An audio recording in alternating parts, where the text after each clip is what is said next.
Thank you to everybody who completed the survey. I think it provides us some really, the community input survey, there's some really useful information about what the community is looking for from us as an organization, and helps kind of us in our planning and being able to respond to those interests. And also congratulations to Nicole, wherever she went. She's always running around. I guess so. Capturing stories for us to share. That's a scoop. Yes, that's all I have this evening, though. You're good. Oh, no, you're not. Hold on. Steve, any correspondence? No correspondence, but I do have a report to read with regards to the notice of the school board election. Perfect. And notice is hereby given that an election is to be held in the Salem School District on Tuesday, April 1st, 2025. The following offices are to be elected to succeed the present incumbents listed. The term of office for a school board member is 3 years, beginning on Monday, April 28th, 2025, and ending April 23rd, 2028. The current incumbents are school board members Ted Gergen and myself, Stephen Brown. The notice is further given that a campaign registration statement and a declaration of candidacy must be filed no later than 5 p.m. on Tuesday, January 7th, 2025, in the office of the Salem School District Clerk, 8828 Antioch Road, Salem, Wisconsin 53168. The first day to circulate nomination papers, which is not the case because we don't need nomination papers here in our district. We just need to fill out the forms, have them notarized, and submit them. The final day for filing the papers is 5 p.m. on Tuesday, January the 7th, if you are filing papers, which we are not. I'm just reading it as is. The notice is further given that if a primary is necessary, the primary will be held on Tuesday, February 18th, 2025. A description of the school district boundaries can be obtained from the school district office. Additional information, acceptable photo ID will be required to vote at this election. If you do not have a photo ID, you may obtain a free ID for voting from the Division of Motor Vehicles. And this is filed, and this report is being read today, November 19th of 2024. Thank you. Thank you, Steve. Any CC2 updates? No, I do not. Nicole, any WASB updates? Of course. And legislation? Lots of words, Lots lots of of words. activities. Yeah. Well, you got lots of words. Sure. So I had Vicki include the latest AEF budget proposal in the board update Friday. Yeah. Lots of good information in that guide. Basically, they're proposing that 90% of all districts be funded within 10% of each other, as well as some special education funding. I'll be working this spring to draft a letter on behalf of the board that obviously you guys will approve beforehand, to local and state representatives. And then I'll be giving testimonies at JFC hearings in the spring, but I'm gonna let everyone know what those dates are because the more the better. So if anyone wants to join, that'd be great. The governor and Department of Workforce Development announced $1 million in grants available for the teacher and training recruitment program. Are we a severe shortage area? Do you know? Not fully. Not fully. No. Okay. Is that regional areas or is that by content area? It just said for teachers in severe shortage areas across the state. But it's in like a populous area, I would say. Well, I just didn't know if it was like rural or if it was like science. Well, it's yes Both. and. Okay. Any Yeah. shortage. Got it. Okay. I would say this area, right in this particular area, is much better off than, to Nick's point, the Northern Wisconsin. Right, and in reading the report that was online, they also mentioned, not in that report, but another, also some areas of special ed. yes. Yeah. Oh, yeah. And the DPI came out with their biennial budget request, asking an increase in special education reimbursement rate to 90%, which would be incredible.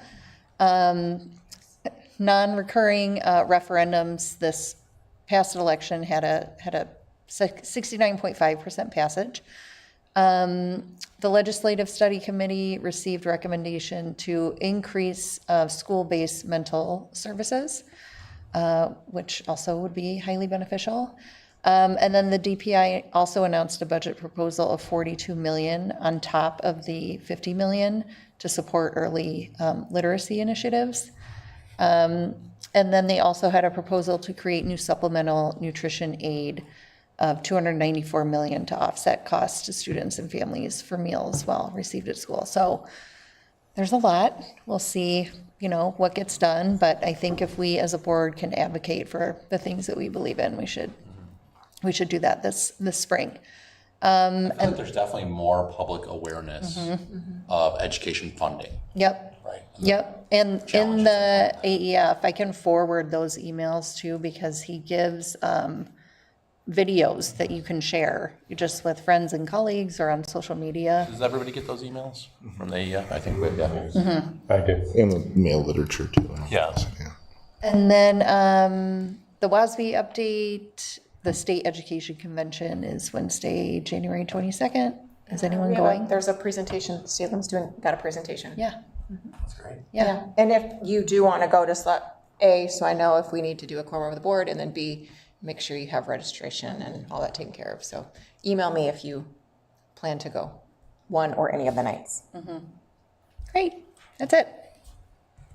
Can we take a look at the treasurer's report, please? All right, so I would like to present the treasurer's report dated October 2024. I'll read the ending balance for each of the accounts. CSB operating account with a balance of $214,345.99. CSB flex account with a balance of $27,366.64. Petty cash with a balance of $300. LGIP with a balance of $1,412,204.37. WISC with a balance of $4,982,670.32. For a grand cash and investment asset total of $6,636,887.32.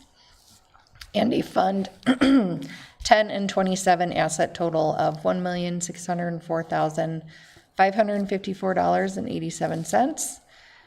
And account payable, I'd like to present the payments of account payable bills dated October 1st through October 31st, 2024. Nicole, can I pause you for 1 second? Yep. I'm trying to get into Yeah. the check and vendor receipts, and it's saying that I don't have permission to get into that document. I don't either. Yeah. Relevant to what we're talking about. Yeah, let me, So, sorry to pause you there, just that I feel like we should be able to see I'm that. glad you interrupted because I was going to. I get those early, yeah. and I was able to view it from his email I last did week. too, yeah. Yeah. Well, we can, On the agenda, I was able to click in. I can email them to you right now if you want. Does that work? Yep. Are they in yeah, the, we should Board be, docs. yeah. are they in the board docs folder as well? Because the hyperlink goes to the board doc. And you can't see it in the board doc? It says that I have to get permission It request. says you need access. Yeah, access request. That's weird. We've always been able to access I those know. things. I did last week, when the, or whatever day the agenda was posted. Yeah. And it's not letting you know. And again, yeah, if you want, Ryan, if you want to send it to us while we're going through this, it's important to have that while we're approving all this, so. This includes paper checks numbered 72,871 to 72,938. Wire transfer checks numbered 2024-00221 through 2024-00414. And ACH checks numbered 2425-00010 through 2425-00021 for a total of $2,524,182.44. Want us to pause, like just give them a chance Yeah, to. just so we can review for a second. Don't want to. This, we just gotta believe it. Or I can just forward I've got it too. your email to me too. This is just for a second round of eyes. Yep. Yeah, but obviously in the past, we've been able to access it. Yeah, it's just a glitch. It's probably because of the authentication thing or whatever. Something must have happened because I was able to last week. He's looking at my recent browsing. Oh, that you had it pulled I up had it already? in my recents. You can see it. So Gotcha.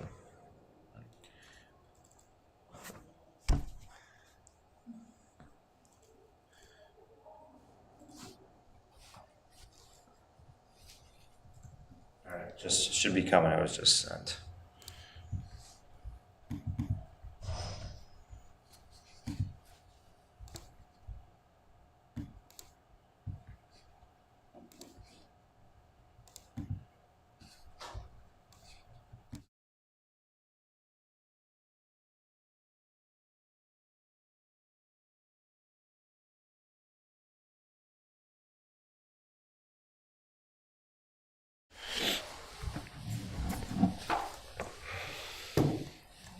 No.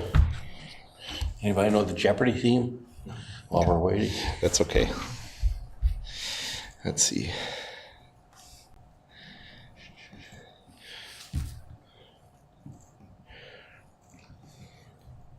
I don't think there was. I mean, what we could do is we could just table the vote till after the presentation and, Go back to it. yep, we can just table it until, until so we can make Okay.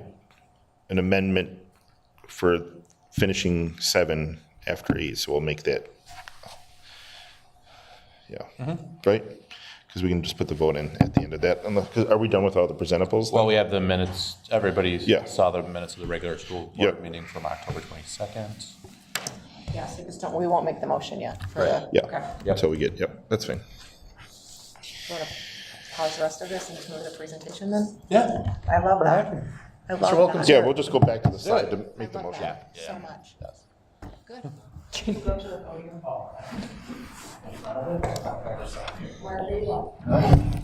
Unless, Ted, you want to share your computer over there while they can look at it. I think You want to drive, Did it or do you pop want me to up drive? yet or no? You tell me to click? Okay. Okay, I'm Brady Wilkham. I'm a PE teacher here and the athletic director, and just here to talk about some of the new electives we're starting here at Salem.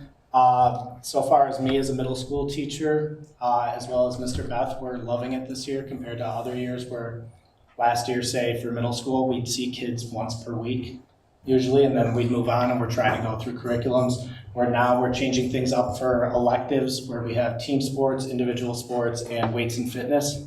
So rather than trying to get the whole variety of all the population of kids to try and say, want to do basketball, want to do football, volleyball, all that stuff, they were able to sign up for the things that pertain to them more. And then in their general PE classes, it's literally just about widening their physical education, how to keep their bodies moving, and just the knowledge that they need to be getting as they get older and get into their adolescence and adulthood. So we've been just kind of liking that a lot more. So starting with team sports, usually we see them about 2 times per week for the semester.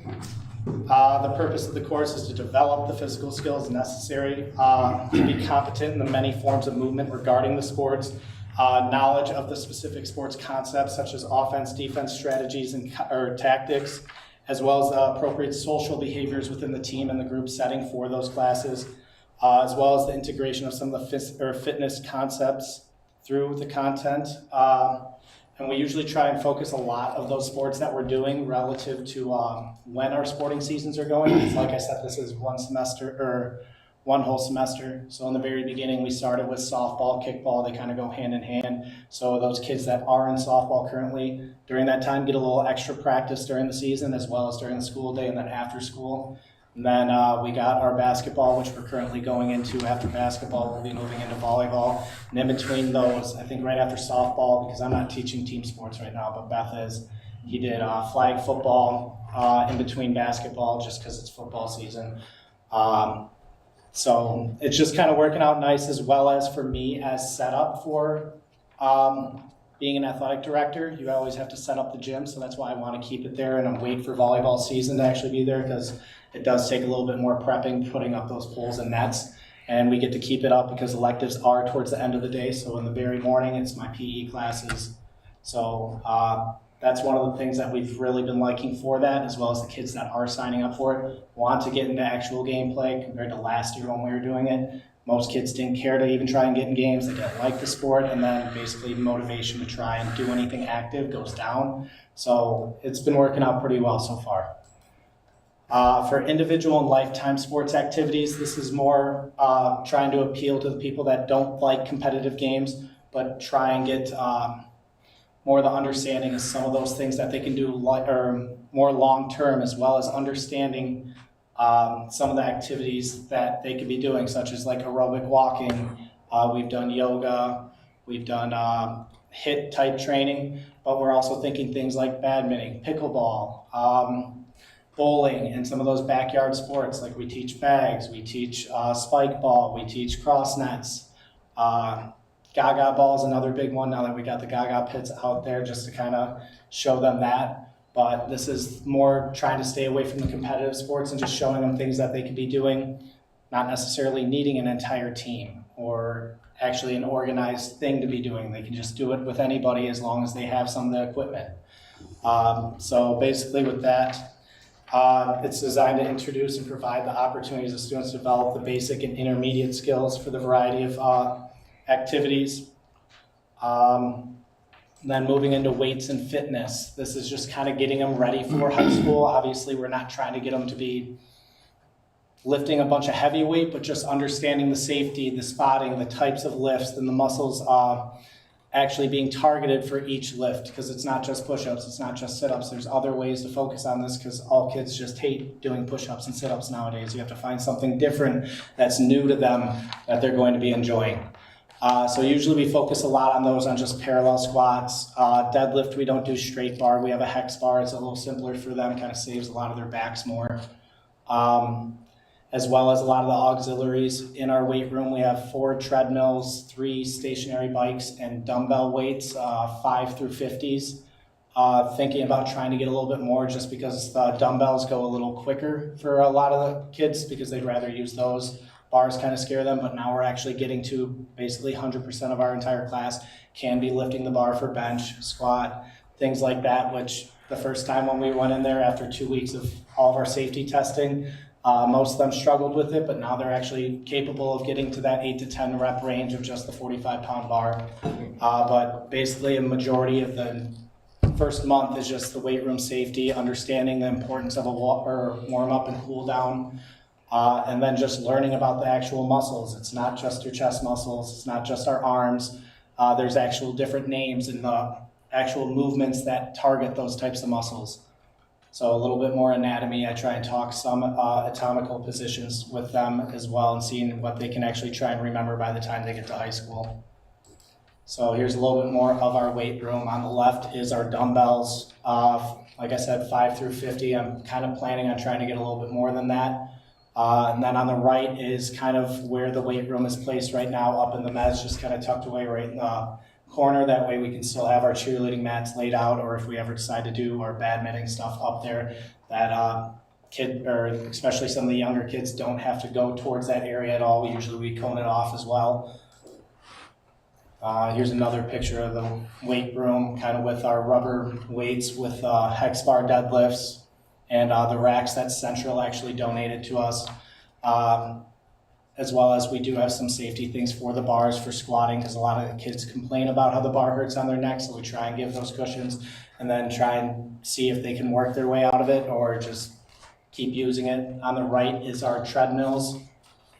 And here's just some pictures that we've taken so far through class on kids working with this.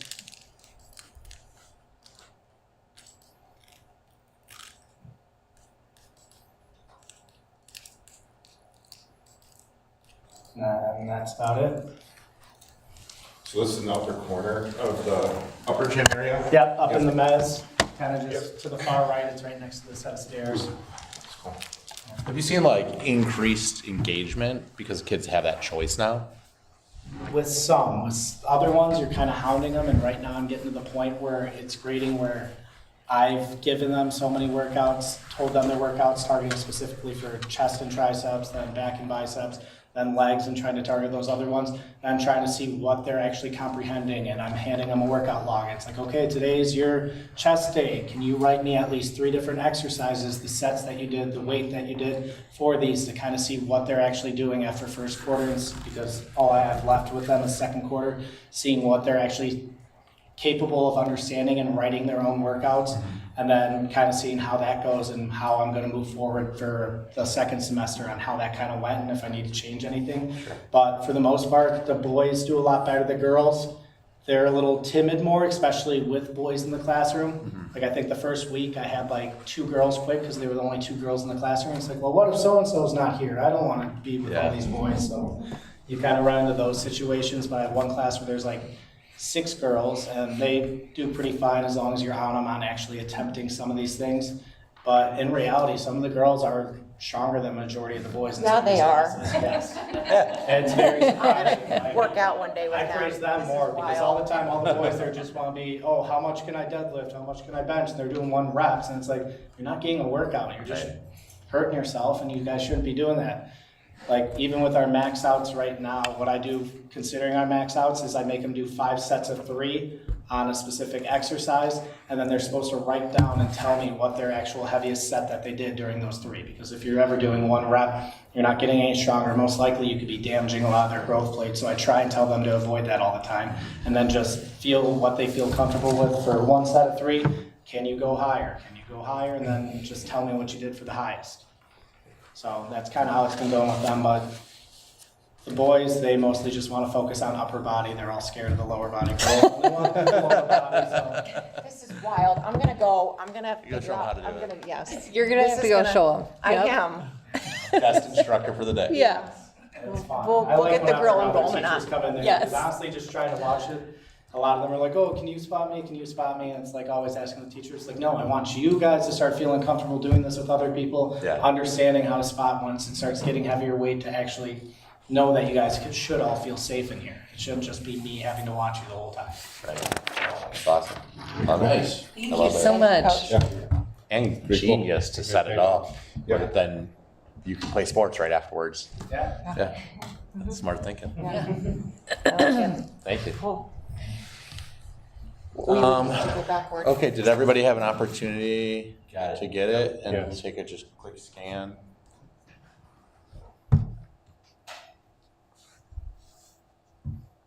And if there are any questions at all for Nicole?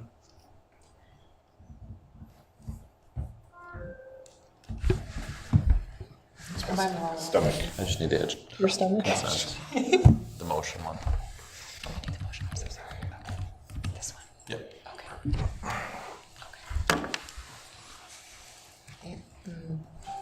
All right, good. 14 pages. Can I make a motion? I think they're still, Oh, okay. Sorry, I created this problem. it's okay. So, good.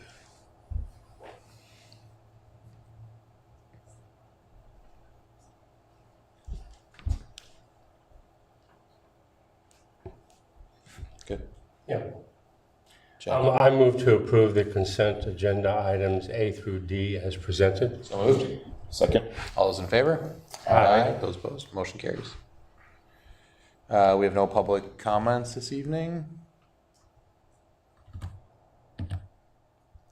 I, Revenue and expense report, don't You still have to do your slide. we? Yeah, He needs to talk about his slide. this is wild. yeah, we're good. We're just bouncing all over the place. It's all good. Okay. So for our revenue and expense report, there really isn't a whole lot to look at. You'll just notice, I know, our revenues are a little bit higher than they were last year at this point. The big difference is that general aid, state aid payment this past year, or this year, it's been about 1.2 million. Last year was right around $1 million. So that's really the big difference there. And then if you want to go to our expenses, we're slightly behind in our expenses. Partly it is because this month is actually a 3 payroll month. Last year, that 3 payroll month was in September. So once we get through that 3rd payroll month in November, these numbers will be more in line with each other. And then we're still waiting on, Dousman's behind just a month in their transportation costs. That's why you'll see a dip there. We wish that, That it was the case. that was the case, that they were just charging less, but They're just behind a month, so otherwise that's pretty much the same where we were from last year. Thank you. And Vicky had shared out the minutes from the November 12th Education, Curriculum, and Technology Review Committee. So you have all of those. We get that Friday, I think. Yep. And our next meeting is in December 17th. That's crazy. That seems weird. Like I'm not Oh, ready. holidays. I know it's November, but it doesn't feel like Not at all. our next 'Cause board it's meeting is like- December. Because Vicky had us meet on the most beautiful night of the fall. I just wanted to hang out with you guys this morning. Again. I know. All right, it is 6:30. Can I please have a motion to adjourn the meeting? Motion to adjourn the meeting. So moved. All those in